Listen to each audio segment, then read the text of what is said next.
Ok, bom dia, vamos lá. Bom dia, eu que vos falo, sou a Denise Costa, presidente da Associação Brasileira de Psicopedagogia, Seção Pará, neste triênio de 2023 a 2025, e de forma breve vou estar apresentando a nossa diretoria neste dia especial em que vamos ter este evento, diálogo com os associados e convidados, e com o tema Saúde mental na escola, cuidando de quem cuida. E nós temos aqui a presença do Dr. Kleber Oliveira, médico, psiquiatra, professor assistente do curso de medicina da Universidade Federal do Pará e do Centro Universitário CESUPA. É coordenador do programa de residência médica em psiquiatria da Fundação Hospital de Clínicas Gaspar Viana, mestre em genética e biologia molecular pela UFPA. É também diretor tesoureiro adjunto da Associação Brasileira de Psiquiatria. Aqui nós temos também a nossa diretoria. Eu, como presidente, temos a nossa diretora secretária, a Tânia Ieda, diretora financeira Maria de Nazaré do Vale Soares, temos o Conselho Científico e a nossa mediadora será Ana Rúbia Tavares, que faz um grande trabalho em psicopedagogia na região do Carajás. Temos a Edna Totti, o Frank, todos do Conselho Científico. Como diretoria cultural, temos Hortência Vital de Castro, a Carmen Silbelli Viegas, e temos também a diretoria de Relações Públicas, Ana Silvia Valente Colino e Eliene Souza Neto. Então, com a nossa mediação, a professora Ana Rúbia vai dar continuidade e que sejam todos muito bem-vindos, que aproveitem essa manhã de grandes aprendizados com o tema Saúde Mental na Escola, cuidando de quem cuida, com o grande professor, doutor Kleber Oliveira. Obrigada. Segue o fluxo, Ana Rúbia. Bom dia a todos os associados, aos convidados. Eu estou em Porto Trombetas, Denise. Porto É, Trombetas, oeste do Pará, já é oeste próximo a do Pará. Santarém. Quem está em Ai, que coisa Carajás boa. É o é, Frank, né? é. Faz Mas é um parte. prazer estar aqui com o Dr. Kleber, ele já é referência no oeste do Pará também, se eu fique sabendo disso. O desejo dos nossos aprendizes aqui no núcleo e ter uma consulta com o senhor em Belém é muito grande, viu? Mas a logística da saída de Trombetas a Belém é um pouco complicada. Mas assim, a gente é muito feliz de estar aqui. Eu coordeno um núcleo de inclusão em Porto Trombetas, e eu tenho um anexo do hospital dentro de uma escola, em que a equipe terapêutica do hospital consegue transitar pelas salas de aula, fazer observações sociais e fazer orientações também com a equipe de professores. Eu sei que é uma realidade que, infelizmente, não é de acesso à nossa grande população, né? O NEAN, ele é um modelo norte-americano dentro da nossa reserva florestal, do nosso núcleo de mineração, mas, assim, compartilhar um pouco da nossa experiência e trocar informações e orientações é uma missão nossa. E eu, como coordenadora, assim, tenho o maior prazer de fazer isso. E estar na Associação de Psicopedagogia Seção Pará também é uma das missões que eu tenho desde 2020, né, para que a gente possa compartilhar e deixar essas informações mais acessíveis a todos nós. Doutor Kleber, agora a palavra é com o senhor. Eu já estava aqui maravilhada com a introdução, né? Eu já estava em êxtase quando o senhor fala aqui das antecipações, da questão do respeito, né? É um tema também que a gente pode sentar e conversar. A questão da educação respeitosa é algo que me move. Eu acabei de fazer o curso com a CDA, que é a educação, a disciplina positiva internacional, com Fernanda Lee, e eu estou imbuída e debruçada nesse assunto também. A gente pode até pensar em fazer em outro momento. Mas agora a palavra é com o senhor e vamos aproveitar esse momento. Obrigada, Ok, Ana. Obrigado pelo convite. É sempre bom estar, na verdade, entre amigos, parceiros de trabalhos, né? Porque, na verdade, o atendimento em saúde mental hoje ele é multi-interdisciplinar. Se faz necessário porque o ser humano ele tem várias facetas, né? E a gente que cuida de muita gente ou que trabalha com muita gente acaba estando numa linha muito tênue, claro, do carinho, do cuidado, mas também do litígio, às vezes, né? A gente precisa manter a ordem, no caso de quem trabalha em sala de aula, né?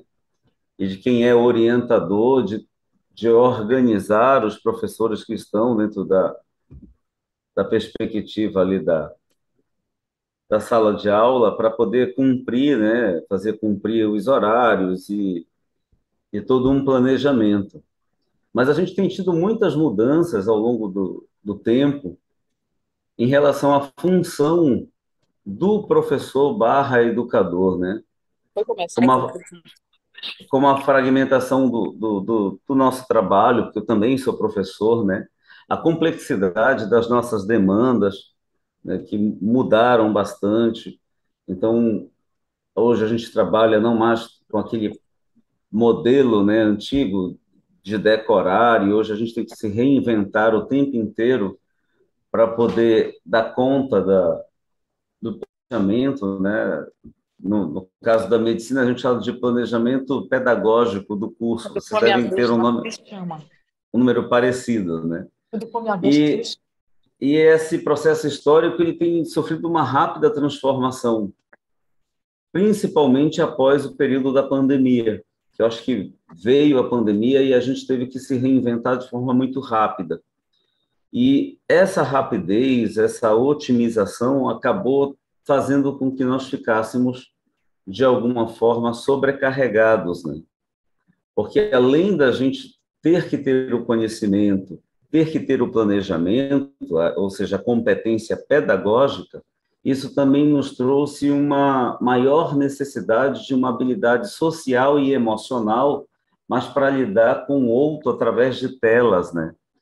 E agora, com a retomada do contato físico, aluno, professor, entre nós mesmos, professores, gestão, a gente tem visto uma situação delicada que uma paciente me trouxe, se vocês lembrarem de conjuntos, tem uma parte de interseção dos conjuntos, quando a gente faz as duas bolinhas, do conjunto A, do conjunto B, tem um ponto de interseção. Ela me diz assim, Kleber, eu não me sinto nem doente, é uma professora, e eu nem me sinto normal. Eu estou aqui no limbo, que eu não sei dizer se é esse tal de novo normal, que nós ainda não temos uma definição.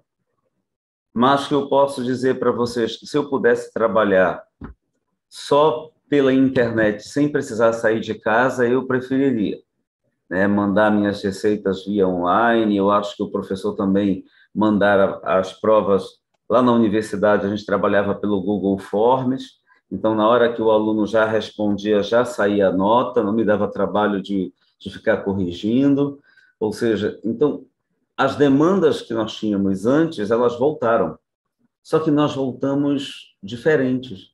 Eu não sei como vocês se sentem, mas eu, como professor, ainda estou me readaptando à sala de aula física, 37 alunos, barulho, né, a demanda específica de um e de outro, as cobranças da própria universidade dentro das mudanças dos planejamentos pedagógicos, agora o novo ensino médio, para quem também dá aula no ensino médio, né, que a gente ainda não entendeu muito bem como tem funcionado. Para vocês terem ideia, essa semana eu afastei um professor, porque ele tinha que dar... Ele é um professor de inglês, nós botaram ele para dar aula com um professor de artes e mais o professor de música, e ele não conseguiu, porque ele já estava doente, tá? Ele não conseguiu encontrar um caminho onde inserir, a priori, o inglês naquilo tudo, porque nem o professor de arte nem de música sabia também. Então, parece que estava um fazendo a sua parte, meio que dividindo 45 minutos, tu faz 15, eu faço 15, tu faz 15. A gente achando que havia ali a interdisciplinaridade e eles não conseguindo fazer isso. O fato é que o professor chegou num estado de exaustão no meu consultório, né? Chegou chorando, falando das cobranças, obviamente, da gestão, né? E quando eu o afastei, uma coisa me chamou a atenção, por isso que eu falei logo para vocês de início da questão instituição, né? Nós temos uma instituição que pode ser pública ou privada, e aí, dependendo de onde a gente trabalha, em nosso regime de trabalho, ele também influencia muito de como a gente vai lidar com o nosso adoecimento. Como ele é concursado, ele me disse assim, não, doutor, se o senhor me der um atestado, para mim não tem problema. Agora, se eu fosse prestador de serviço ou contrato, aí talvez seria diferente, porque muda a visão que a instituição tem de mim a partir do momento que eu chego com uma doença mental. Porque psicofobia, que é o preconceito contra doentes mentais e contra quem cuida também de doentes mentais, é algo real, é algo que mata, né? Que faz com que as pessoas que nem ele demorem a buscar tratamento. Porque quando eu fui fazer a anamnese, ele já estava doente pelo menos há um ano, em torno de um ano. Casa desarrumada, tratando os alunos de uma forma não muito adequada, não organizando as aulas que ele ia dar, improvisando aulas. E aí, na hora que ele teve que cruzar a interdisciplinaridade, ele disse assim, agora eu vou ter que me ajustar. Só que se ajustar sem ter condições, porque está deprimido. E quem está deprimido não consegue ver, né, o colorido das coisas, não consegue ter vontade, a gente chama isso de hipobulia, então há uma diminuição da vontade. O pragmatismo está diferente, então se antes ele poderia fazer um desenho, uma animação, alguma coisa desse tipo, o pragmatismo diminui, está hipopragmático. O pensamento ele fica lentificado e ele fica sempre com uma tonalidade negativista. E ainda que ele faça uma coisa legal, ele não acredita que aquilo vai agradar os alunos e que aquilo vai agradar os colegas que estão lá, naquele momento, pela doença dele, como fiscais do trabalho dele. E aí eu fiz a avaliação e dei um atestado para ele de 60 dias. Por que eu afastei 2 meses? Aí a gente tem... Por que eu estou contando isso? Porque depois eu quero mostrar para vocês como o fator instituição ele é muito importante também para que a gente possa, quando perceber o nosso adoecimento, buscar cuidados. Quando ele chegou com esse atestado, que ele mostrou para a diretora, para a coordenadora, ele disse assim, mas 60 dias, professor, tudo isso, o senhor está tão mal assim? E ele disse assim, Kleber, eu me senti assim muito agredido com a fala das colegas. É como se quem vê os risos que eu dou não sabe os sofrimentos que eu carrego. Então, as pessoas não sabem. Um dia, uma amiga que era mais próxima até chegou perto de mim e disse assim, colega, eu tenho um desodorante aqui, depois, discretamente, eu vou te dar, vai no banheiro, passa uma água, um sabão, um sabonete, enxuga com papel toalha e passa o desodorante, que está muito forte o cheiro. Né? O teu odor está muito forte, ou seja, o cara não estava tomando banho há vários dias. Então, às vezes, a gente está convivendo com alguém, né, com um colega de trabalho que está adoecido, a gente está vendo, porque esses são sinais, né? Não precisa nem que a pessoa fale, a gente está vendo a pessoa andar, cabelos desalinhados, homens, barbas por fazer, mulher, normalmente arruma a sobrancelha, deixa de arrumar, deixa de cuidar das unhas, deixa de fazer sua maquiagem, vai vestido de qualquer jeito, às vezes roupas até inadequadas ou sem higiene, né? Mas a gente não tem, às vezes, não sei se é a falta de intimidade, a falta de coragem, mas talvez a gente ainda precise trabalhar muito disso, dessa questão da gente ter tantos milindres, né? Para chegar para o outro e dizer assim, que tal você procurar alguém, né, para conversar e ver se está tudo bem, ver se você não precisa de uma ajuda, eu posso te ajudar de alguma forma. É muito difícil isso. É como ele me disse, Kleber, as pessoas diziam assim, oi, professor, bom dia, tudo bem? Aí, quando eu dizia assim, bom dia, mas mais ou menos, aí o que que o colega dizia? Olha, se eu não estivesse correndo para dar aula na turma CA ou 6A, eu até conversaria contigo, mas depois eu vou tirar um tempinho e te passo um zap para a gente combinar um café para falar sobre o que está acontecendo contigo. Mas esse retorno nunca vem, né? Depois do período da pandemia, nós ficamos ao contrário do que nós imaginávamos, e nós ficaríamos mais solidários, né? Mais parceiros. Parece que hoje, gente, está todo mundo se defendendo desse adoecimento geral, que aumentou muito, né? Eu não diria que doença em si, mas a gente está muito mais ansioso, a gente está com sensação de exaustão, o nosso sono está pior, né? Então, acaba que, de alguma forma, a gente acabou se protegendo, se afastando dos outros. Então, hoje, está todo mundo querendo saber de livrar ou de cuidar da sua própria saúde mental, que muitas das vezes já está alterada. E aí a gente perde esse vínculo, né, que é tão importante para nós. Esse olhar, por exemplo, outro dia eu comecei um tratamento hormonal e eu tive uma alteração de humor, eu fiquei com um humor extremamente irritável. Como eu já sou hipertímico, de falar muito, de brincar muito, os meus sócios entraram 3 de uma vez e disseram assim, Kleber, nós pedimos para a secretária desmarcar os 2 últimos atendimentos, nós ligamos para o seu psiquiatra e você escolhe qual de nós vai te acompanhar na consulta ou se você vai ligar para algum familiar, porque você não está legal, você está diferente.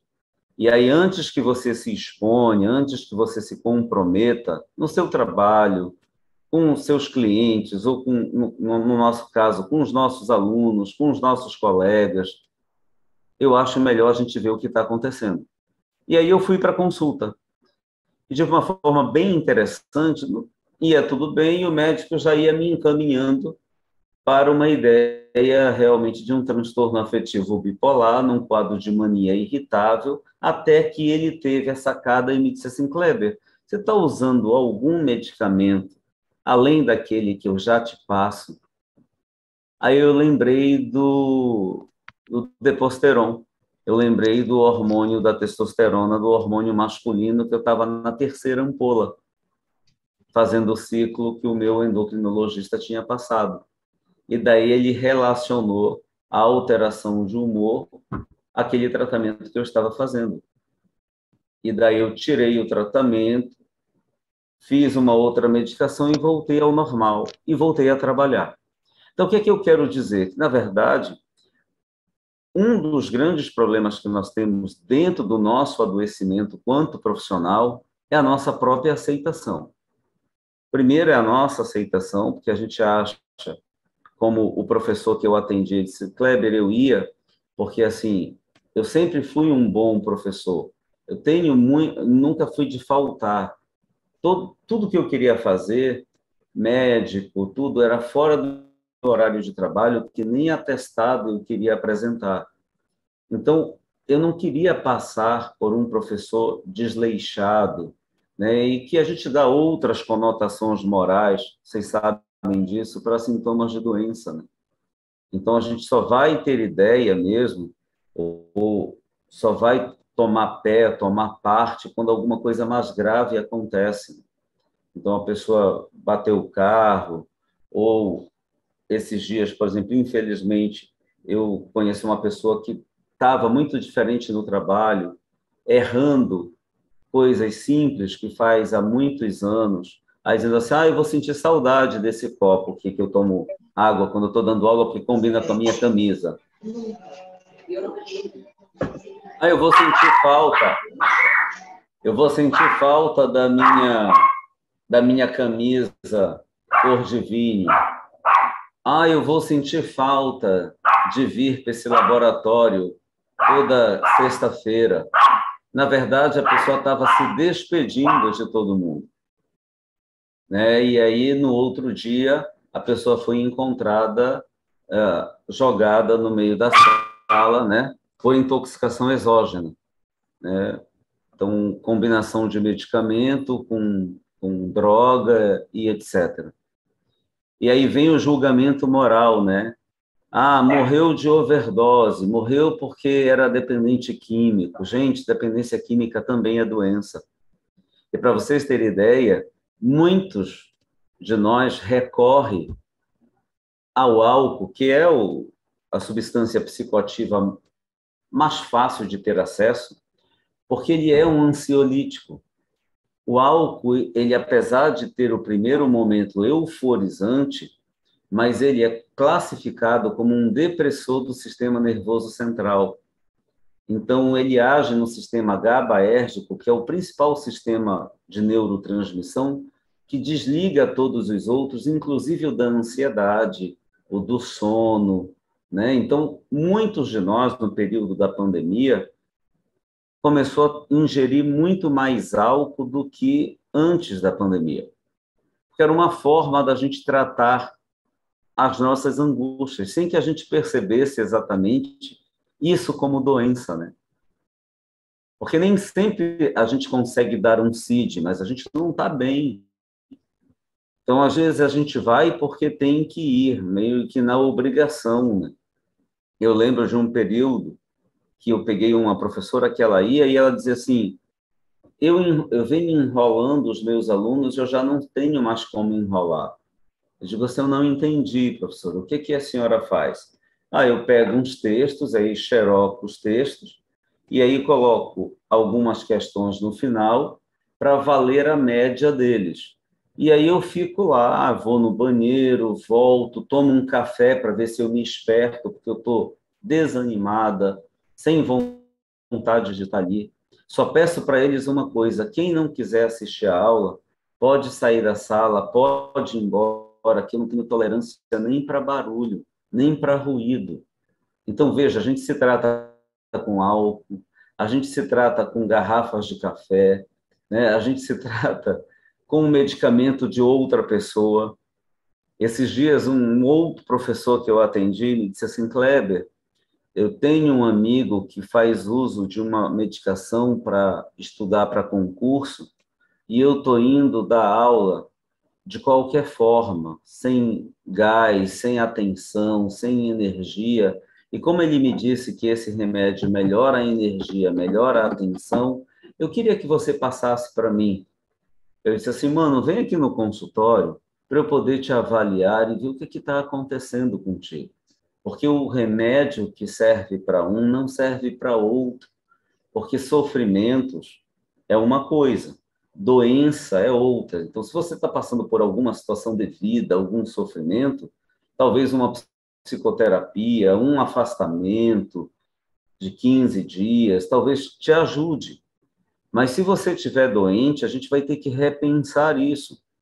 Para vocês terem ideia, um tratamento, por exemplo, quando eu inicio um tratamento para depressão, o remédio começa a fazer efeito entre 2 a 6 semanas. Então, entendam, eu afastar esse professor por 2 semanas vai dar jeito na vida dele? Não vai dar jeito. Então, a gente tem que pensar também no que vai resolver o problema do outro, né? Porque se é só para fazer de conta, talvez nem seria necessário ele procurar o médico, o psicólogo, ou outro colega, de repente, para pedir ajuda.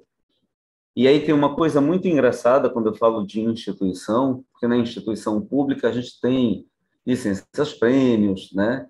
No hospital, por exemplo, eu tenho 2 dias do mês que a minha chefia pode abonar, se eu falar antes que vou faltar e organizar todo o meu trabalho. Não sei como funciona, obviamente, no sistema dentro da escola, mas eu imagino que quando a gente se programa, dá para trocar, arrumar alguém para segurar aquela aula, inverter aula, para poder, às vezes, ir numa consulta para poder me tratar. né? Mas quando eu falo de instituição, às vezes é complicado, porque a instituição vê o absenteísmo, que é muito elevado, pelo menos no hospital que eu trabalho, não como resultado de doença ou de adoecimento, mas vê o absenteísmo como um resultado, assim, de malandragem, de que a pessoa não quer trabalhar, de que está se escorando, né? Tanto que se a gente faltar e não der atestado, a gente perde a licença-prêmio. E aí, quando a gente pede a licença-prêmio porque a gente não está bem, aí o meu chefe diz assim, mas olha, segura até outubro, que aí outubro eu consigo para ti. Eu sei que tem todo um protocolo de tempo que a gente precisa respeitar, mas se eu estou doente, não é para licença-prêmio, gente. Se eu estou doente, é para afastamento por atestado, que aí, dependendo da instituição, ou vai, né, que eu vi até alguém colocou, né, aqui nos comentários, ou vai para o benefício do INSS, ou vai lá para o IASEP passar por uma perícia para homologar ou não aquele atestado. E pasme, às vezes eu peço 2 meses e quando o colega dá sorte de cair na mão de um psiquiatra na perícia, o próprio colega que tem 2 que fazem perícia diz assim, não, mas eu acho que 2 meses, pelo que você está me dizendo, não é o suficiente. Eu vou fazer 3 meses, porque mais do que isso tem que ir para a junta, e se você precisar, você retorna. Então, a gente tem que ter esse olhar também da questão do tratamento adequado, que não é só remédio, né? A gente fica com medo, às vezes, de admitir que está doente, ou de que a gente não está dando conta, porque o que é que o outro vai pensar de mim, né? O que é que vão dizer agora que sabem que eu faço um tratamento para transtorno de ansiedade generalizada desde 18 anos de idade? Mas se eu não o fizesse, talvez eu não estivesse aqui hoje com vocês, porque é uma doença que interfere muito na dinâmica, no dia a dia da pessoa. Você antecipa problemas que vão acontecer ou possibilidades daqui a 1 mês, 6 meses, e você sofre, não dorme por coisas que talvez jamais acontecerão. Então, a gente tem muitos colegas padecendo. Assim, o que eu tenho mais visto no consultório dentro de professores, de educadores, são quadros de burnout, né, que esse diagnóstico ele vai entrar agora na CID-11 como um diagnóstico de fato, vai ter um CID para isso, só que esse diagnóstico, por uma questão óbvia, ele vai ser um diagnóstico pericial. Eu, como médico assistente, não vou poder dar, eu vou poder sugerir, e na perícia o médico perito vai ou não validar isso. Por quê? Porque eu não conheço um professor que trabalhe em um só lugar. Se ele trabalhar nesse único lugar, ele trabalha 200 horas. Então, ele trabalha bastante. Ou então ele trabalha em 2 ou 3 instituições, 2 públicas e uma privada, né? Às vezes de manhã, de tarde, de noite. Eu tenho uma mãe, né, e boa parte da minha família são todos de professores, né? A maioria é pedagogo. Então, eles trabalham muito, né? Então, as recordações que eu tenho da mamãe, ela me levando para a escola, acompanhando ela em algumas rotinas, vendo ela corrigindo prova e fazendo planejamentos, e sem muito tempo para cuidar dela. E o nosso cuidado acoplado ao trabalho dela. Então, vejam o quanto que a precarização do processo de trabalho também tem influenciado na nossa saúde mental. Quando eu falo de precarização, é porque muitas das vezes vocês têm ideia do quantitativo de alunos que vocês dariam conta de dar uma boa assistência pedagógica, né? De olhar caderno, livro, de sentar e dar uma atenção maior para aquele que tem uma dificuldade que requer uma atenção diferenciada. Mas quando eu tenho 45, 50 alunos dentro de uma sala, às vezes eu me desespero em saber que aqueles lá de trás não estão nem olhando para a aula. Eles estão conversando, brincando, ou estão jogando, né, no celular.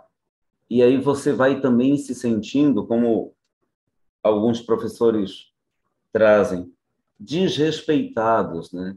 E nessa questão do desrespeito vem também a desqualificação do meu trabalho, do meu planejamento, né? E aí, no final, a gente tem, por uma questão até, eu acho, mudanças das avaliações e de indicadores, a gente tem que montar uma nota, um trabalho, uma nota formativa, outra para poder aprovar a maior parte desses alunos. Senão, o nosso indicativo de aprovação vai mostrar ou parecer que algo de errado está acontecendo dentro do nosso serviço, mas nunca é pensado que é porque a gente está doente. É sempre pensado porque a gente não está fazendo o trabalho direito. Eu estou falando isso para vocês porque eu também atendo gestores, eu atendo donos de escola, e quando eles me trazem, às vezes, reclamação de pais, ou essa queda de indicadores de médias, de aprovação, eles colocam a culpa sempre, ou eles pelo menos vislumbram, em primeiro lugar, um trabalho que foi feito de qualquer forma. Um trabalho que não foi tão planejado, que não atingiu a maioria do alunado, né? Ou seja, que não falou a linguagem, porque a gente não é unanimidade. Por melhor professor que eu seja, que vocês sejam, a gente não vai atingir todo mundo. Então, a primeira coisa para não adoecer é pensar isso. Nós não somos unanimidade. Então, vai ter um aluno ou dois que não vai aprender com um método que a gente utiliza, né? Com a metodologia, né, que a gente utiliza. Então, muitas das vezes, ele vai precisar, sim, de um apoio pedagógico, que nem sempre as famílias estão atentas a isso. Eles esperam que vocês façam isso, né? Vocês orientem do que estudar, orientem quem precisa de um professor particular ou da ajuda de um familiar, que vocês façam o papel deles. E aí entra uma outra coisa, que é essa coisa do extremo cansaço do professor, que chega à exaustão, né? Essa exaustão que muitas das vezes é confundido com burnout, mas burnout é mais do que eu estar me sentindo cansado. Burnout ele tem tantos sintomas que é uma doença realmente muito grave, incapacitante, né? E aí eu vou perdendo uma coisa que é fundamental para eu me sentir bem no ambiente que eu estou. A motivação. E para quem tem um olhar mais psicodinâmico, né? A minha libido, para que o meu desejo de estar naquele lugar. E daí eu começo a me boicotar também de estar naquele lugar.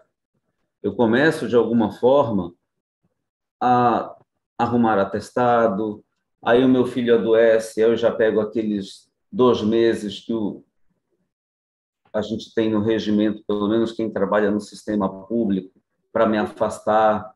Quando eu volto, eu já quero voltar e já converso que eu não quero voltar para aquele horário ou para aquela turma, porque, de alguma forma, mexeu com uma coisa, né, que é a nossa motivação, né?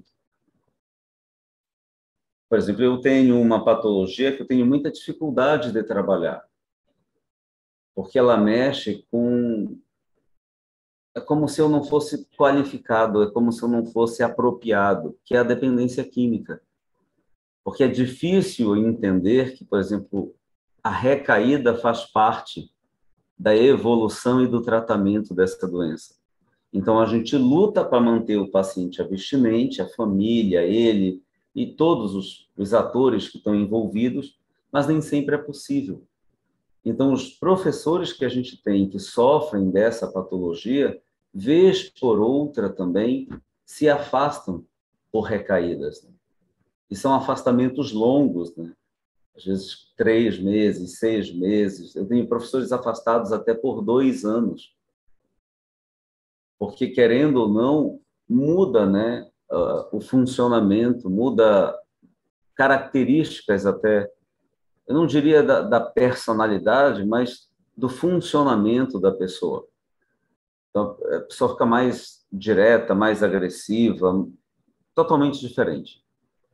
Então, quando a gente vê alguém dessa forma, ao invés da gente acolher, a gente meio que se afasta, né? E aí é outro desafio nosso, né? Os nossos pares, na verdade, quando nos veem doentes, esse é outro relato de consultório, ao invés de dar aquele apoio, aquela ajuda, eles fazem assim: eu vou cuidar do meu trabalho, porque eu já sei que o Kleber não vai fazer o dele mesmo, eu vou dar meu jeito aqui de fazer essas notas aqui, porque nem vou esperar.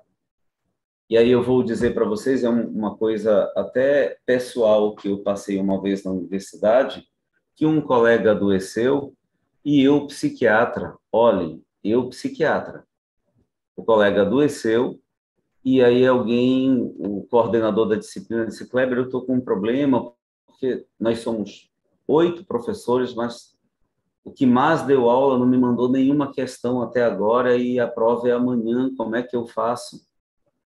Aí eu peguei o meu banco de questões que eu faço, porque eu nunca sei quando é que eu vou estar bem ou quando eu vou estar inspirado para fazê-las, e mandei as questões para esse professor. E o julgamento que ficou nosso desse colega era que era um colega irresponsável, desleixado e etc. 2 semanas depois, esse colega bate na porta do meu consultório perguntando se eu poderia atendê-lo, né? E eu disse assim: olha, eu posso fazer um primeiro atendimento, mas depois você vai ter que cuidar com outra pessoa pela intimidade que nós temos.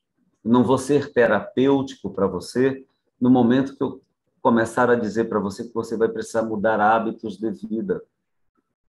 Então, colegas, a gente precisa, para não adoecer tanto, ou mais do que nós já estamos doentes, mudar um pouquinho os nossos hábitos de vida. Então, o processo de adoecimento, ele não é só vinculado ao trabalhar demais. Mas o que é que eu faço quando eu não estou trabalhando, né? Que momentos de lazer eu me dou, né? Em que família eu estou inserido? Porque nem sempre, né? Lá no hospital, que a minha vivência é mais hospitalar, mas mesmo na faculdade, a gente sempre acha, os meus alunos que são de fora de Belém, os indígenas, os quilombolas, os africanos, que a gente tem convênio com a África, a gente sempre acha que quando eles retornarem para os domicílios, para a residência, estiverem perto da família, que eles irão melhorar da psicopatologia, daquele sofrimento, daquele momento, daquela condição que ele está passando. E aí vem a surpresa para nós. O cara piorou quando ele chegou na casa. Porque a família é uma família disfuncional, que ao invés de acolher, é uma família de... Tem até um termo, eu vou lembrar depois, de elevadas emoções expressas. Esse é o termo correto. Elevadas emoções expressas. O que quer dizer isso? É uma família que cobra demais, né? Então, você passou o dia todo dando aula, mas quando você chega em casa, o gás acabou e ninguém te passou um zap ou disse assim: olha, tem esse lugar que entrega, que a gente pode pagar por Pix. Se você chega em casa e não tem a comida, aí você tem que sair para comprar um lanche rápido para fazer. Acabou a comida de um pet que você tenha, tem outras pessoas em casa que poderiam ter pedido para um vizinho que tem um outro pet, ou te avisado. A pessoa também deixou o animal com fome, você chega do teu trabalho e tem que dar um jeito de arrumar aquilo. Então, são outros fatores também que vão trazendo a doença para nós, porque a doença ela é multifatorial, né? O processo de adoecimento ele é multifatorial. Então, a gente vê, claro, que lidar dentro da nossa profissão, quanto professor, quanto educador, é muito estressante. Para vocês terem ideia, a Organização Internacional do Trabalho considera a profissão docente como uma das profissões mais estressantes, pois ensinar se tornou uma atividade desgastante, né? Com repercussões evidentes na nossa saúde física, mental e no nosso próprio desempenho profissional. Aí vem as queixas que os meus amigos não psiquiatras trazem, né? Os desgastes ósseos musculares, a questão da apatia, as cefaleias tensionais, as enxaquecas, os problemas gastrointestinais, as gastrites, né, que são ditas como gastrite nervosa, mas não existe gastrite nervosa, né? O que o nervosismo faz é um aumento da acidez, né? E aí a gente lança o suco gástrico ainda fora do momento da alimentação. E para vocês terem ideia, o suco gástrico ele tem um ácido que chama ácido clorídrico, que só tem motor de carro. Ele é altamente corrosivo. Então, quando a gente vai se alimentar, o organismo ele é tão perfeito que ele lança uma espécie de gel que chama mucina gástrica, que protege a parede do estômago. Mas quando a gente está no nível de estresse, ou que a gente começa a passar das horas de alimentação e etc., a gente começa a ter um aumento da produção de suco gástrico, aumento da acidez, e ele é jogado sem que haja essa proteção no estômago. E aí começa a queimar, né, a questão do epitélio do estômago, dando as gastrites que muitos de nós se queixam, né? A gente não tem um horário para comer, a gente não come, a gente engole, porque comer, né, requer mastigar, né? E mastigar requer tempo. Muitas das vezes eu falo da minha realidade, eu saio, às vezes eu demoro um pouco mais no hospital, acontece algum imprevisto, ou o trânsito está piorado, e aí eu chego no meu consultório, eu já até ligo para as minhas secretárias, digo, se alguém puder me ajudar cortando a proteína, para me ajudar pelo menos a engolir, eu agradeço. Ou seja, a gente vai arrumando formas de contornar, mas não são formas de enfrentamento positivas. São formas de enfrentamento que vão, de alguma forma, tapando o buraco naquele momento, mas criando por trás um problema muito grande. A questão também que a gente tem que lembrar, hoje é o aumento dos transtornos mentais também no alunado, né? Também no nosso ambiente de trabalho, dos nossos outros colegas não professores, da parte técnica que nos ampara, então, o pessoal da limpeza, da portaria, então está todo mundo doente, né? A desvalorização social do trabalho do professor, do educador, né? A falta, às vezes, de recurso mesmo, material e de formação continuada, o que desmotiva muito, uma elevada exigência de qualificação do desempenho, as relações nossas interpessoais insatisfatórias, porque a gente começa, né, a fazer aquele julgamento moral que eu falei para vocês, quando tem uma ou duas pessoas dentro do grupo que estão padecendo de alguma doença mental, pouco tempo de descanso e lazer, e essa extensiva jornada de trabalho, pelo menos é o que eu tenho visto também no consultório, nesse momento em que a gente passa, né, por uma situação econômica delicada no nosso país. Então, a gente teve um aumento de tudo, mas os nossos salários eles não aumentaram. Então, a gente teve que mudar muito o nosso estilo de vida. E nessa mudança de estilo de vida, a gente mudou também o nosso lazer, a gente mudou o nosso vestir, a gente mudou a qualidade da nossa alimentação.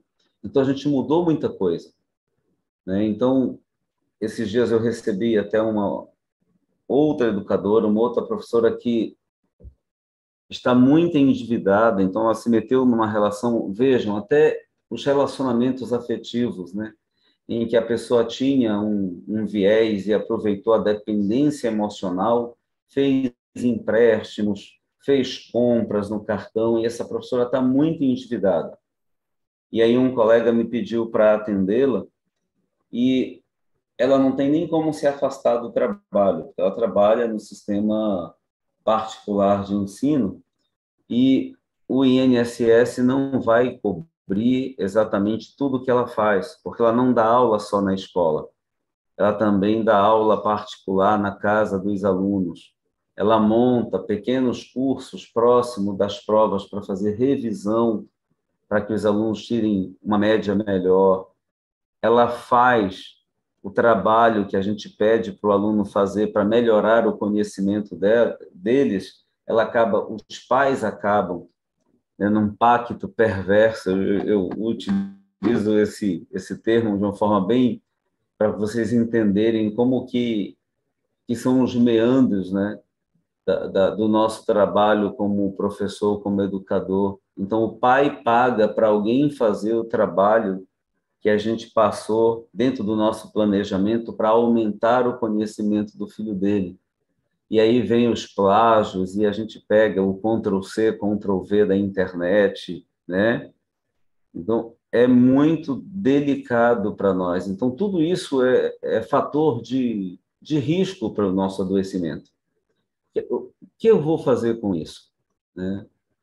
Quando eu chamo esse pai ele não vem para nos ajudar a contornar isso.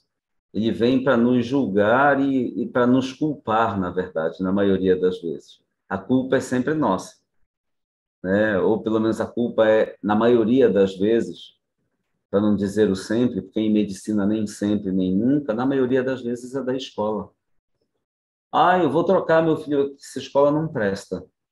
É quando muda para outra escola, aí eu digo, e aí? Essa escola é melhor do que a do ano passado? Não presta do mesmo jeito.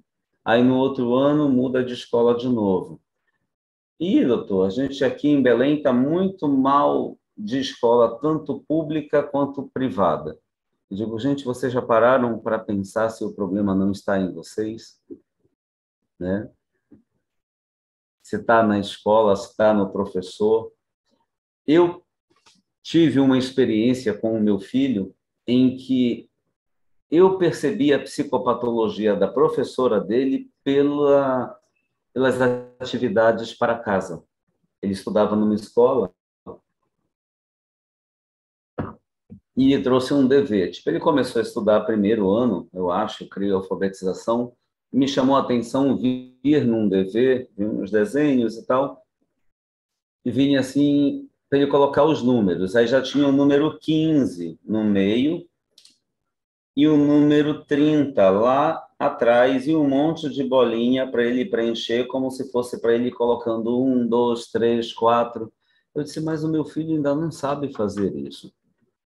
Aí a pedagoga que o ajudava em casa disse assim, seu Kleber, eu achei estranho essa atividade para casa, mas a gente fez. Ele não sabia muita coisa, mas a gente fez. 2 semanas depois, pasmem, veio a mesma atividade para casa. Igualzinho. E aí eu disse assim, professor, eu acho que realmente está tendo algum problema na escola. Aí, antes de conversar com a coordenadora, eu fui conversar com uma professora. E aí a professora me disse assim, olha, eu estou sem saber o que fazer, porque eu não estou dando conta de estar na sala de aula. Né? E daí ela saiu para o cantinho, a gente veio para o lado, ela começou a chorar, mas os alunos estavam todos em sala, eu tinha ido levar meu filho na escola, e eu disse assim, dei o meu número para o professor, acho melhor a gente deixar para conversar um pouco mais depois. Afinal de contas, eu não tinha como, naquele momento, nem poderia também expor, não, ela não queria que isso fosse exposto. Ela foi ao banheiro, lavou o rosto e voltou para a sala de aula e ela marcou. E ela está de licença até hoje pela gravidade da psicopatologia dela, para vocês terem ideia. Não era qualquer doença. Aí, quando a gente vai atrás, a gente vai vendo um relacionamento abusivo, a gente vê uma mãe que cometeu suicídio na frente dela, com arma de fogo, a gente vê uma família em que ela tem irmãs que, com o suicídio da mãe, como foi na frente dos filhos, ela nunca conseguiu elaborar essa perda e a imagem que sempre volta, né? Acaba fazendo com que essa mulher fique, né, tendo quadros depressivos recorrentes. E os alunos, eles nos trazem vivências que nos atravessam.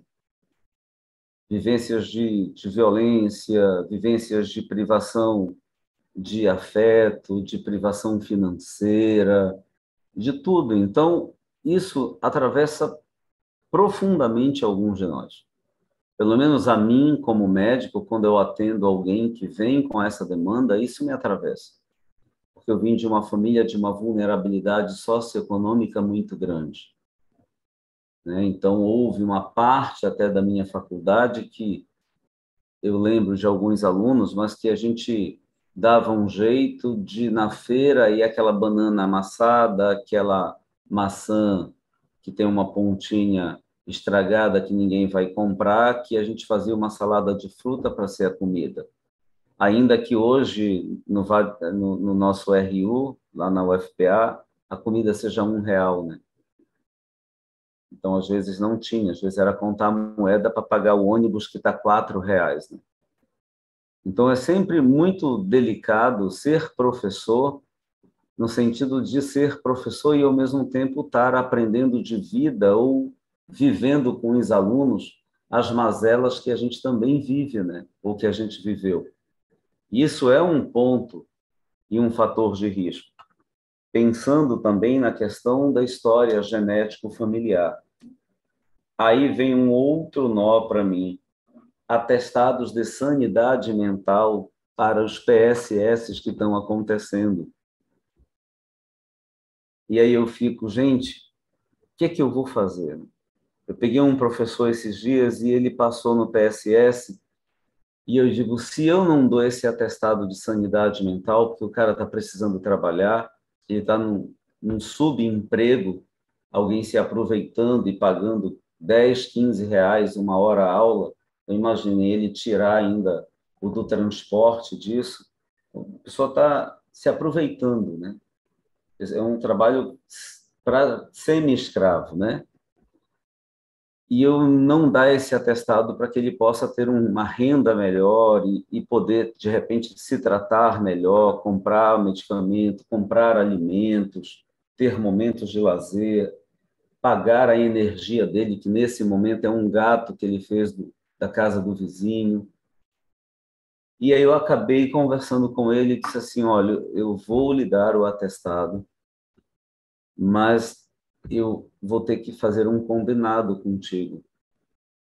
Não deixa de tratar da tua saúde, né? Porque vida a gente só tem uma, né? E ela corre. Eu não sei se vocês têm percebido, mas o tempo ele tem voado. Não tem passado. A nossa percepção da passagem de tempo parece como é de criança. De criança é mais demorado, mas a nossa está muito rápida. Um outro dia era janeiro, a gente já está entrando em maio. Hoje é 28, 29 de abril. Então, daqui a pouco é julho. Acabou o ano, né? Praticamente está na metade para o final do ano. Então, até essas questões mexem com a gente. Por quê? Porque eu me programei, por exemplo, para ler textos e conversar com vocês, mas eu só consegui fazer isso de 2 dias para cá. E eu tinha combinado com a professora Carmen há pelo menos 3 ou 4 semanas essa aula. Então, eu estava muito incomodado de não estar conseguindo tempo para poder ler os textos, né? E aí eu fui vendo que nos textos, depois eu fui até ficando angustiado, que os principais adoecimentos mentais investigados e encontrados dentro da questão dos professores, né, de quem trabalha na docência, é a síndrome do esgotamento profissional, que é a síndrome de burnout. Aí daí vem o que eles chamam, porque não preenche critério para burnout, de estresse, ansiedade, problemas relacionados à questão do sono e problemas relacionados também à questão com o uso de álcool e outras substâncias para dormir, tanto de prescrição como de não prescrição. Isso, dentro da psiquiatria, nós chamamos de transtornos mentais menores ou transtornos mentais comuns na população. Então, esses transtornos eles são tão prevalentes. Vocês sabem que nós somos o país com o maior número de ansiosos, né?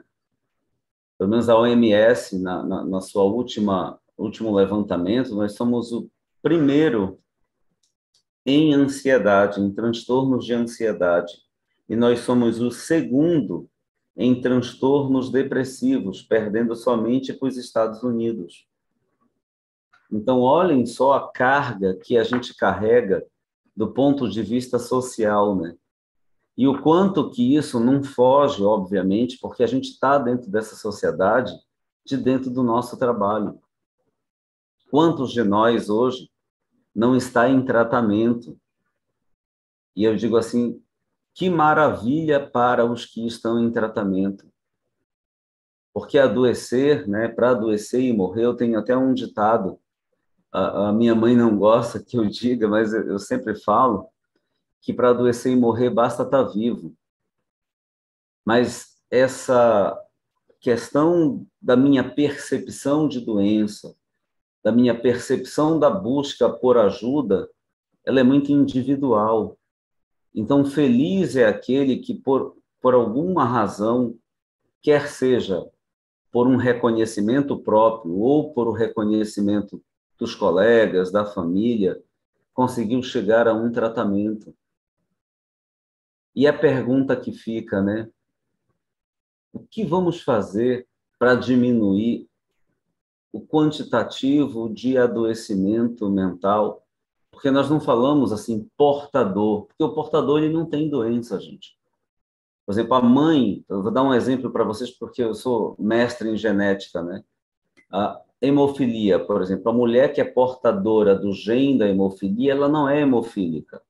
Ela só é portadora do gene, ela tem um gene para a hemofilia. Mas se ela tiver um filho, o X que ela tem esse gene da hemofilia, o homem é XY. Quando ele combinar, o filho dela vai ser hemofílico. Então, ele padece da hemofilia.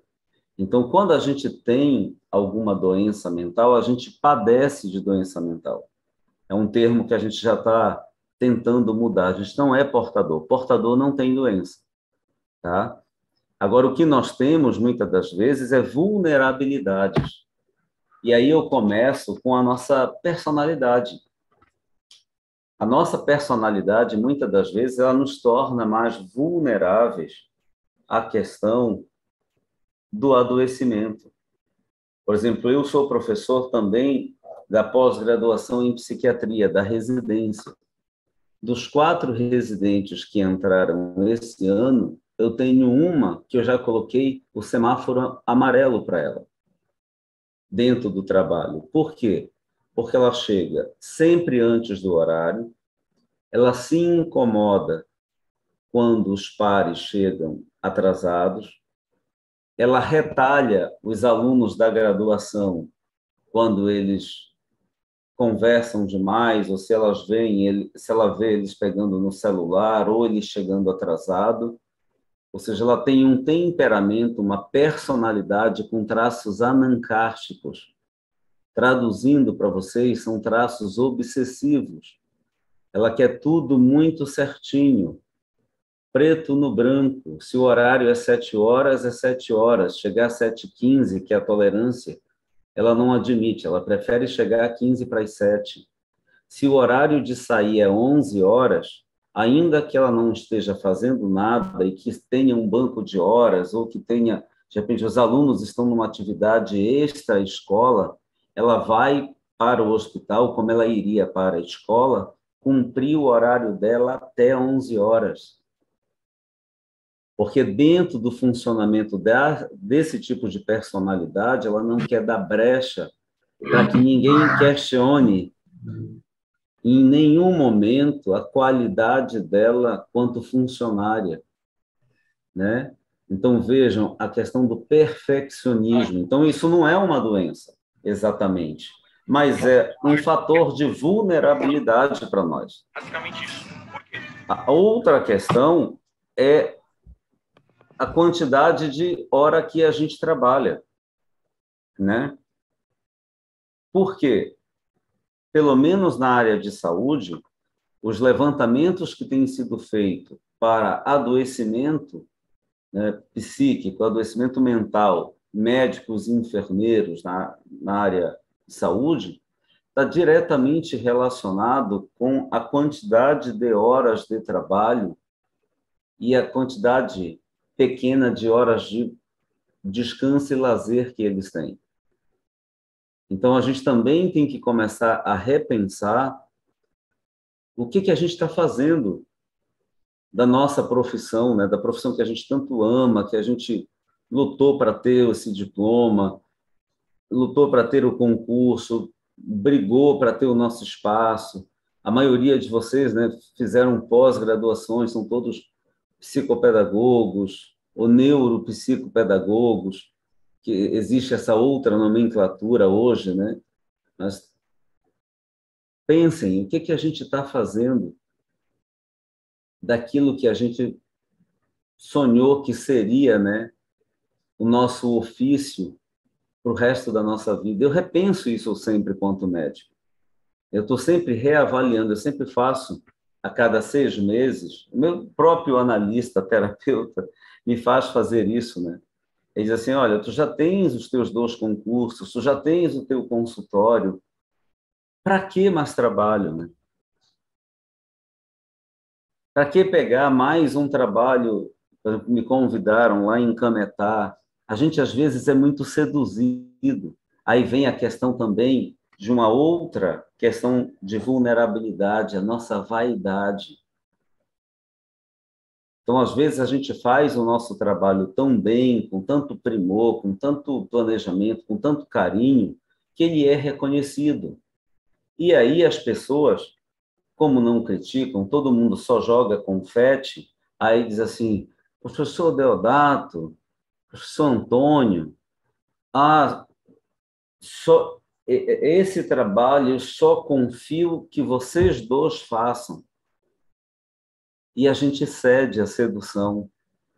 E aí vocês 2, sem ter tempo para aquilo, sabe? Já abarrotado de trabalho, estressado, sem conseguir dormir, com dor no ombro, com dor na costa, com dor no braço. Que a gente escreve muito no quadro ainda, né?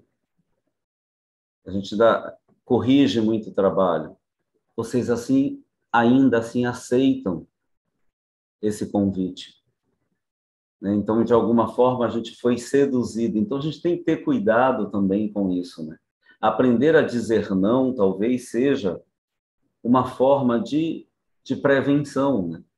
Não é dizer não para tudo, porque nós temos um horário a cumprir, nós temos um trabalho a cumprir, mas nós temos, obviamente, um limite. Esses dias eu fui convidado, e aí foi muito engraçado, que foi mais ou menos assim, não, olha, porque você é um professor de muito bom senso, a congregação do Instituto de Ciências Médicas precisa de um professor, né, com o seu temperamento, com o seu comportamento, com o seu conhecimento, vai agregar muito, vai nos ajudar muito. Aí eu olhei para a cara do diretor do Instituto de Ciências Médicas, porque o meu pitch, que é o meu plano integrado de trabalho, ele já me dá as minhas 40 horas da universidade. Eu não preciso fazer mais nada. Não tenho hora mais nem para orientar TCC. Quando eu oriento, é extra, é a mais. Aí eu olhei para ele e disse assim, brincando, quanto é que eu ganho mais por isso? Aí ele me disse, não, não é dinheiro, mas é uma questão de que nem todo mundo é convidado para fazer parte da congregação. Que você vai ter lá, a maioria são os decanos da universidade. Eu digo, mas eu não quero estar nesse lugar onde estão os decanos se eu não tenho tempo, e o pouco tempo que eu tenho, eu quero descansar, né? Eu quero cuidar da minha família, eu quero cuidar do meu jardim, eu quero passear com o meu cachorro, eu quero estudar para poder cumprir uma missão que eu combinei com a professora Carmen. Aí ele ficou me perturbando pela inscrição, que havia um prazo, e vocês sabem o que eu fiz? Eu desliguei o celular, e depois que passou do horário do prazo final de inscrição, eu liguei de novo, né? Tinham 50 ligações dele. Eu me protegi. Então, a gente precisa aprender também a se proteger, né? Então, a gente estabelecer metas. Então, assim, eu tenho professores que trabalham 200 horas no estado e mais não sei quantas horas no município. Gente, se vocês somarem tudo isso, dá de manhã, de tarde, de noite. Se é para, no final da nossa carreira, minha mãe fez isso, porque esse salário, com tantos anos, ele seria acoplado à aposentadoria dela. Não sei se ainda é assim. Ela não tinha tantas horas, mas no final ela pegou para que ela pudesse aposentar um pouco melhor.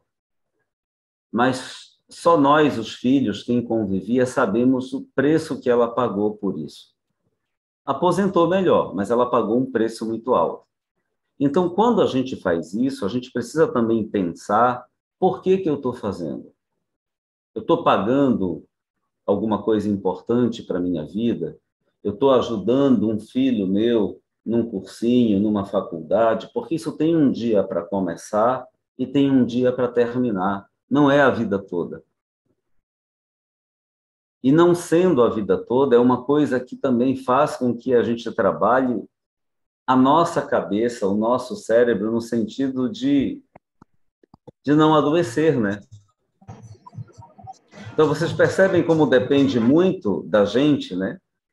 Depende muito, obviamente, não só da gente, porque a gente está dentro de um sistema que ele é voraz. Eu não sei como está o teto da educação, mas o teto da saúde ele está muito baixo, muito defasado. E aí nós temos que trabalhar muito mais para que a gente possa manter aquilo que a gente já tinha.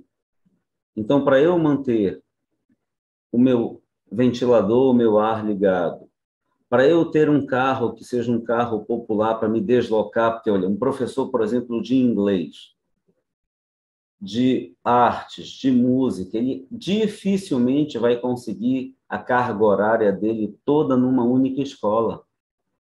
Ele vai ter que se deslocar para vários lugares para compor 100, 200 horas. Então, às vezes, ele tem aquele carro popular e ele paga gasolina, IPVA, a questão do seguro. Para ele poder pagar isso, ele tem que trabalhar mais. Então, ele pagava isso muito bem, com tranquilidade, há 10 anos atrás. Agora, ele não está conseguindo. E isso também é um fator de adoecimento, porque ele não vai abrir mão do carro por conta da necessidade de deslocamento. E aí, o que é que ele vai fazer? Como nós, médicos e enfermeiros, fizemos. Ele vai trabalhar mais. Aí, aquele sábado que ele folgava, ele pega aquele aluno que tem a dificuldade e que os pais querem ajudar.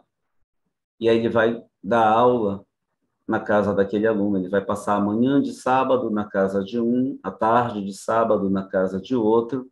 E eu juro para vocês, eu já tive professores que se ofereceram para vir no período de provas do meu filho até dar aula no domingo de manhã na minha casa. E eu disse, não, domingo é dia de descanso. A senhora ou o senhor pode fazer assim, dilua essas horas durante a semana, de meia hora a mais, uma hora a mais, mas não tire o seu dia de descanso, durma até mais tarde, saia com a sua família, né? Aqui a gente tem a Praça da República, tem o Parque Ambiental, vá fazer alguma coisa diferente.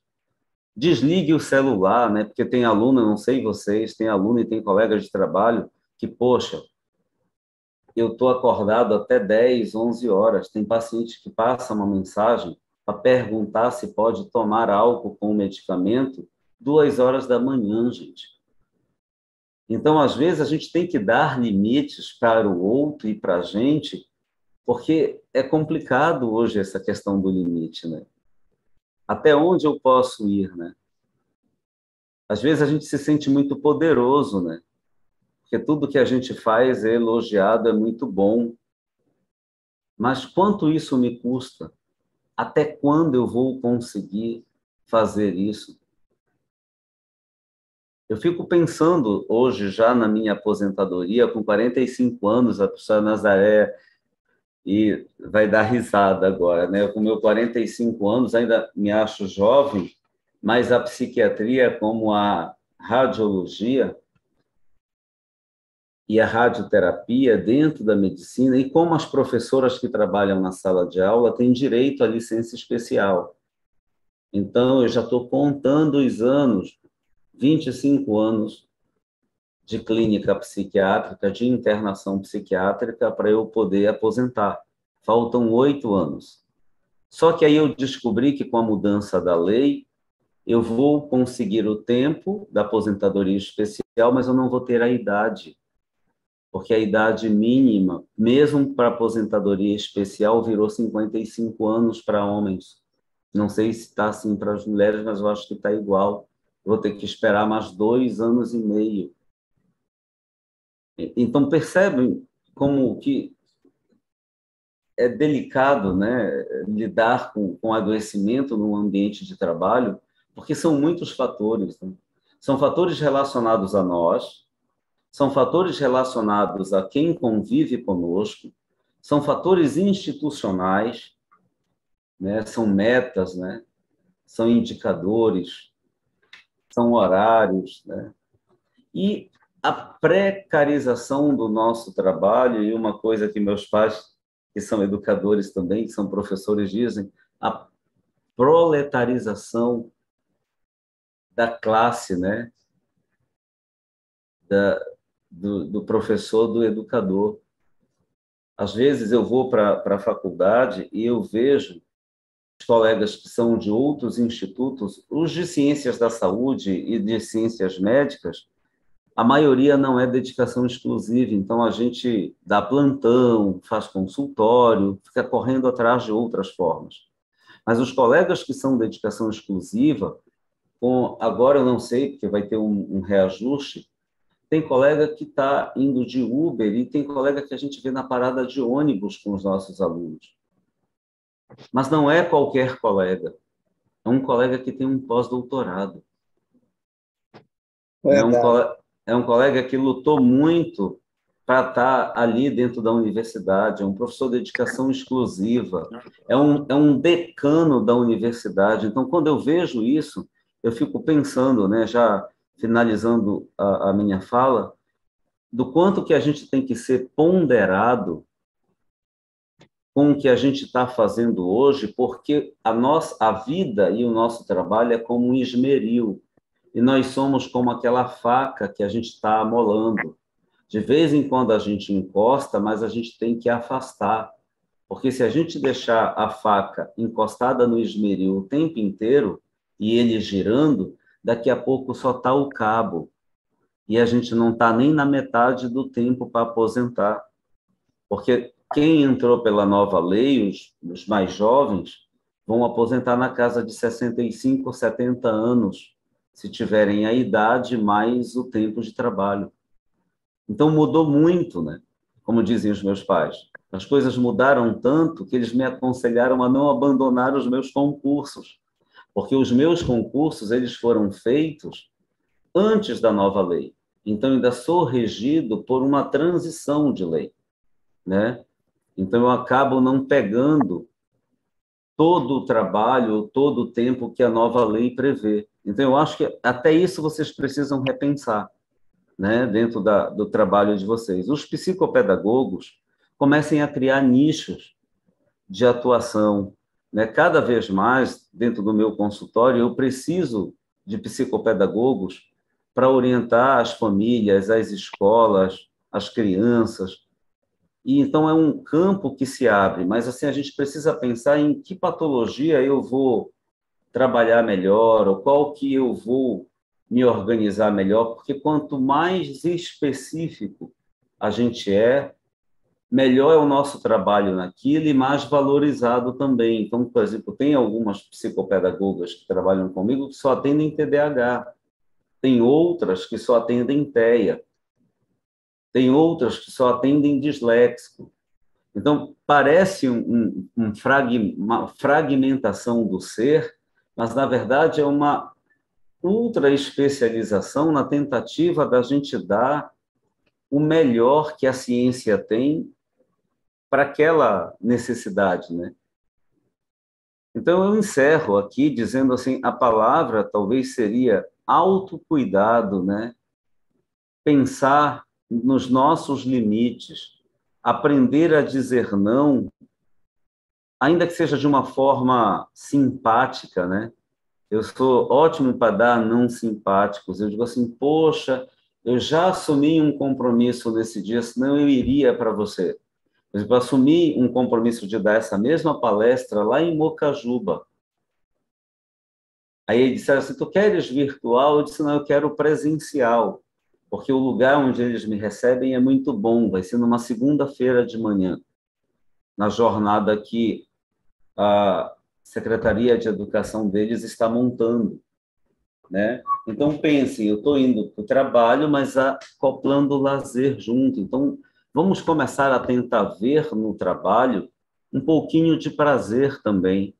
Vamos tentar mudar essa característica engessada e talvez até ruim, essa visão ruim. Eu tenho colegas que chegam no trabalho de manhã, 7 horas da manhã, minhas residentes dizem assim, doutor, lá vem a doutora fulana de tal, e a gente pega os prontuários dos pacientes, as papeletas e sai correndo para outra sala. Vocês sabem por quê? É uma colega que já chega assim, é porque o dia amanheceu péssimo, vai ser que nem dos outros dias, um monte de família, um monte de BO, todo dia a mesma coisa, nunca venho para cá que não seja um dia para trabalhar, morrer de trabalhar. Ai, que lugar, se eu pudesse me aposentar, não sei para que eu fui fazer esse curso, e não sei o quê. É só reclamação. Então, vamos tentar extrair dos nossos ambientes de trabalho aquilo que é positivo também. Então, se eu tenho uma copa, que eu tenho 5, 10 minutos, que alguém conta uma piada, que a gente vai fofocar, que a gente vai falar mal da vida do outro, amigos e rivais, né? Às vezes eu tenho essa brincadeira com os colegas médicos, eles dizem assim, como é que tu conseguiu fazer essa formação?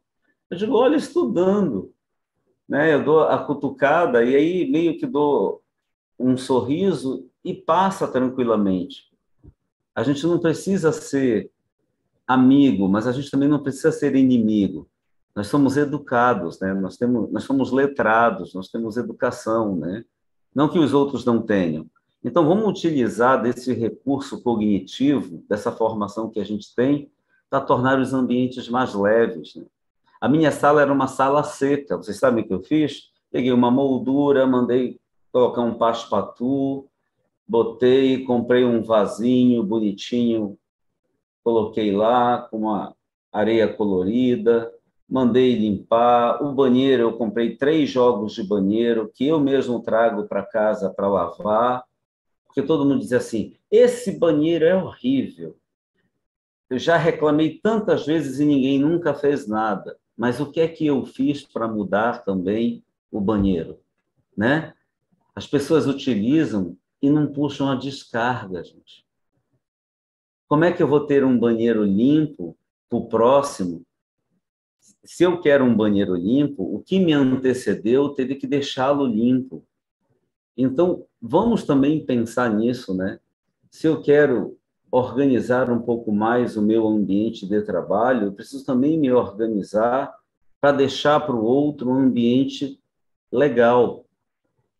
Aí o colega entra na sala de aula e não tem uma caneta piloto, as cadeiras estão tudo desarrumadas porque foi feita uma roda de conversa. Então, acabou a roda de conversa, pessoal, vamos arrumar a sala de novo, porque a próxima aula eu não sei quem vai dar e não sei se vai ser no mesmo formato. Isso já nos ajuda, né? Eu não sei, eu me estendi demais, eu sempre agradeço o convite.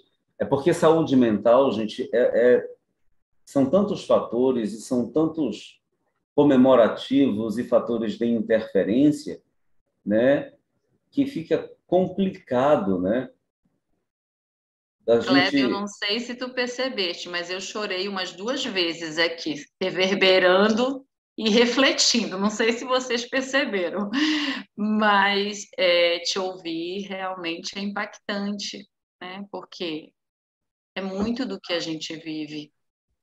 E eu falo assim, infelizmente, o acesso à terapia, ele ainda é visto de uma forma preconceituosa, e de outro, sim, poucas pessoas também têm acesso. É caro, né? Eu Caro, escuto isso, olha, os professores que eu atendo dizem assim, doutor, onde que eu posso ter? Aí, o que é que eu encaminho? Todas as faculdades que têm o curso de psicologia, eles têm uma clínica de psicologia com atendimento por valores que eles dizem social. É em torno de R$ 20, R$ 30 no máximo a sessão. São alunos do último semestre que estão sob supervisão, então praticamente já são psicólogos e não estão sozinhos ali. Às vezes a gente precisa de uma escuta, né? De um direcionamento. Então eu acho que eu faço esses encaminhamentos, né? Depois eu vou até achar a lista que eu tenho de todos os lugares que atendem de graça ou com valor social para passar para a professora Carmen. tá ótimo. E aí ela passar depois para vocês, porque é interessante a gente ter para dar para os colegas e para os alunos, né? Com certeza, com certeza. E, assim, diante de tudo que a gente está vivendo, né, a saúde mental, ela sai do consultório e ela acaba, já tem um bom tempo, entrando nas escolas, né? A educação emocional hoje, ela deveria ser disciplina, mas os nossos professores estão doentes emocionalmente, inclusive para se falar de educação emocional. O autoconhecimento, como tu falas, é algo assim que poucas pessoas se autoconhecem, Verdade. né? Poucas pessoas fazem assim esse trabalho de autoconhecimento. Eu sou uma TDAH diagnosticada, faço terapia desde os 23 anos, e é algo assim que para mim eu fico hoje até sem academia, mas sem a terapia não dá para ficar. Mas é algo que eu coloquei como prioridade, mas ter acesso a isso também, eu sei que é um público reduzido, né? E essa questão da educação emocional, do autoconhecimento, do autorrespeito, é uma coisa assim que a maternidade me fez refletir sobre isso quando eu tive Maria Rita e Mariana. Porque os desrespeitos que eu sofri quando criança e que eu tive e que trabalho até hoje em terapia, eu falei assim, não, elas não vão precisar passar por isso. Eu vou precisar trabalhar isso em mim para ser um exemplo para elas duas. E foi a maternidade, inclusive, que me fez assim, me fez olhar, inclusive, a terapia de uma outra forma, que não era sobre elas, era muito mais sobre mim, sobre a minha criança interior, sobre o que eu havia sofrido enquanto criança, apesar de ter tido um lar muito tranquilo, uma infância muito tranquila, mas existiam coisas que eu precisava trabalhar em mim. Mas, assim, agora, eu acho que todos nós estamos muito, assim, impactados com essa fala. E tem uma fala do Antônio Nova que anda comigo, que ele fala sobre o obrigado. E ele diz assim, fico-vos obrigado, mas não de uma forma de escravidão, mas assim, é vinculado. E é isso que a gente quis proporcionar nesse momento, né? Esse vínculo, esse comprometimento com esse diálogo, que é importantíssimo. Quando a gente fala, ficamos obrigados, vinculados a continuar esse diálogo em outro momento, a contribuir com outras pessoas na medida das nossas possibilidades, para projetos, para trabalhos, para momentos de reflexão, que aconteçam outros como esse. E esse é o sentimento que a gente fica, né? Em nome da Associação Brasileira de Psicopedagogia Seção Pará, a gente está muito agradecido e o nosso muito obrigado, com o sentimento de estamos vinculados a continuar esse diálogo em outros momentos. Ok, muito obrigado pelo convite, Carmen, Denise, querida, né? Ana agora também, que eu conheci, né? Deodato, o Antônio, que eu brinquei com o nome, né? A professora Nazaré Tavares e tantos outros que estão. Nós chegamos a 32 pessoas na aula, né? Eu só tenho a agradecer, eu acho que a gente tem muito a contribuir um com o outro. Lendo os trabalhos que eu achei, eu fiquei muito interessado de fazer um trabalho relacionado à saúde mental dos professores do nosso estado, mas como a gente não pode ir tão longe, mas do nosso município, né? Eu vi que a maioria dos trabalhos, uma outra característica, ainda faltam 2 minutos para o meio-dia, tá? Só porque estou controlando o meu horário também. Eu vi que a maioria todos foram feitos em escolas públicas. É como se as escolas privadas, assim, tivessem... não é um medo exatamente, mas é como se tivesse o medo de serem expostas, né? E não é isso que um trabalho científico busca. Um trabalho científico, ele busca, na verdade, respostas para que a gente possa bolar estratégias para que ninguém adoeça, nem no público, nem no privado. Porque quanto menor o adoecimento, melhor a qualidade de trabalho, melhor o prazer, né? Tudo melhora. Na verdade, o equilíbrio, a harmonia é a resposta, né? Sobretudo o limite, né? Fala, Denise. Doutor Kleber, eu quero, assim, imensamente lhe agradecer e que somos, sim, eternos aprendizes.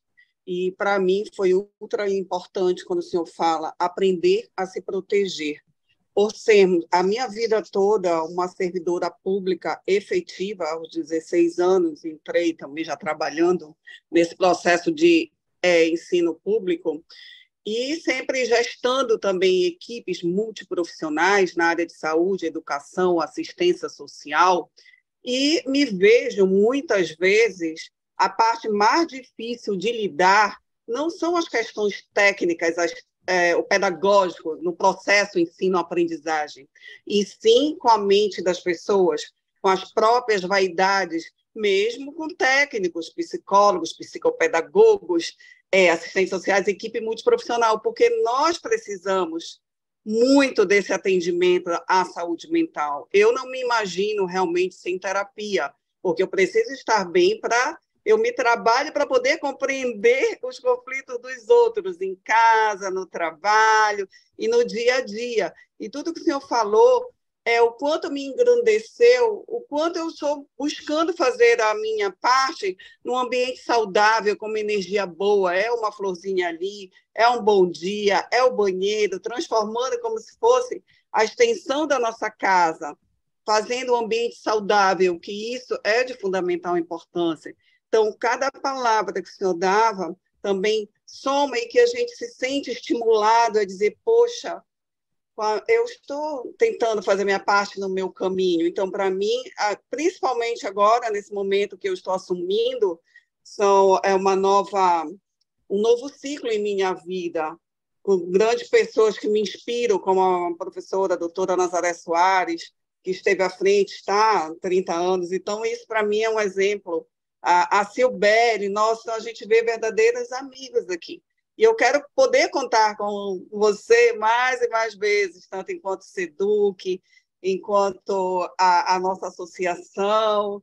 E é isso. Muito obrigada e que Deus lhe abençoe grandemente na sua saúde mental, emocional, espiritual e que esteja com a gente sempre. Obrigado. Obrigado.